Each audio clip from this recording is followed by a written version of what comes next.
We want to begin with a storm watch weather alert. These are live pictures coming to us from Nantucket as Tropical Storm Jose whipping up our surf along the coast. The storm bringing high wind and rain to the Cape and the island. Still dark out there, but you can see earlier with Pamela Gardner's live shot, very windy. Yeah, and our storm watch team is tracking it all for us. We want to get right to Danielle Niles with the latest. When you can see those white caps in the dark, you know it's busy out there. The sea is angry. It is churned up, and it's going to be for several days, actually, with a persistent onshore wind.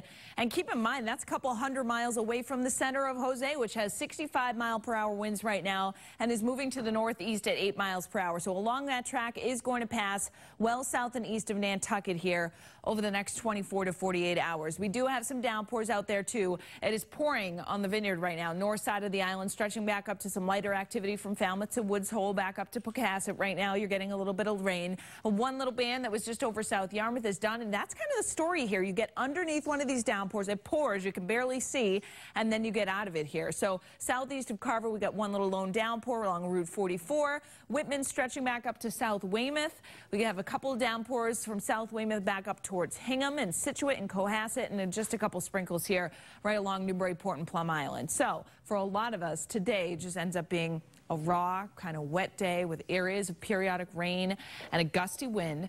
The heaviest bands of rain will impact the Cape and the islands here with tropical downpours. That's why the flash flood watch is still in effect.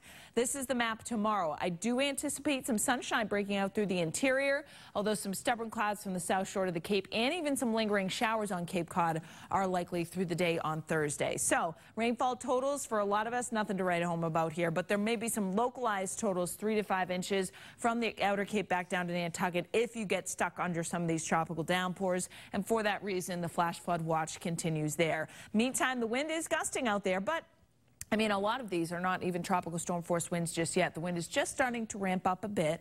It's coming in from the northeast, 20 plus from Marshfield back down to the Cape and Islands. Over the next several hours, that wind will continue to increase. So gusts 30 plus from the south shore back down to the Cape. We'll see some gusts 40 plus by this afternoon and evening on the Cape and Islands. And again, we see this typically. So there may be some isolated pockets of outages that result, but I'm not concerned with widespread outages or anything like that.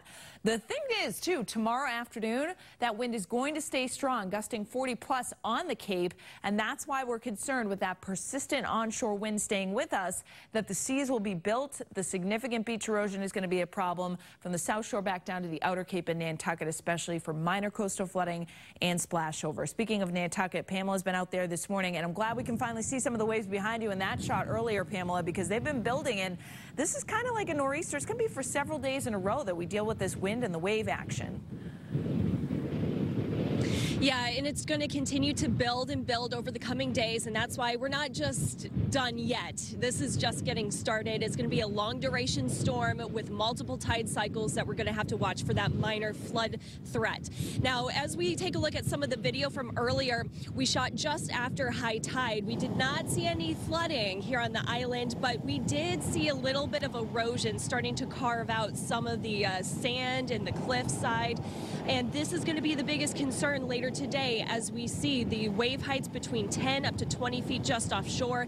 This is going to continue to build over the next 24, 48 hours, and that combined with a little bit of rain and even the storm drain system, some of the people were telling me in town can't handle all of it, so minor flooding, especially downtown Nantucket. But here we'll keep an eye on things for you.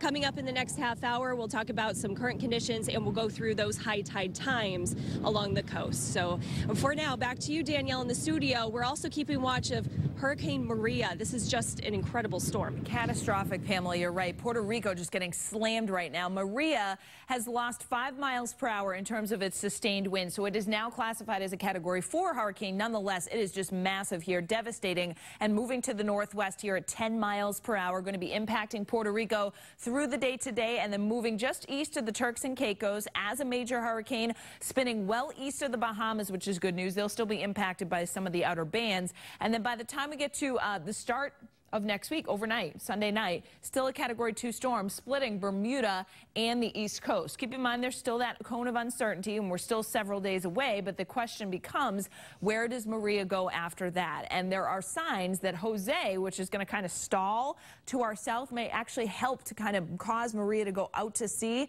but that's still uncertain at this time. Either way, any potential impact on the East Coast besides surf and swell from Maria wouldn't be felt until the middle part of next week. So our weekend's still looking good. Fall begins on Friday, by the way. Not going to feel like it, though. We'll actually be pretty warm in the 70s for a lot of us this weekend. Brianna, how the roads looking this morning?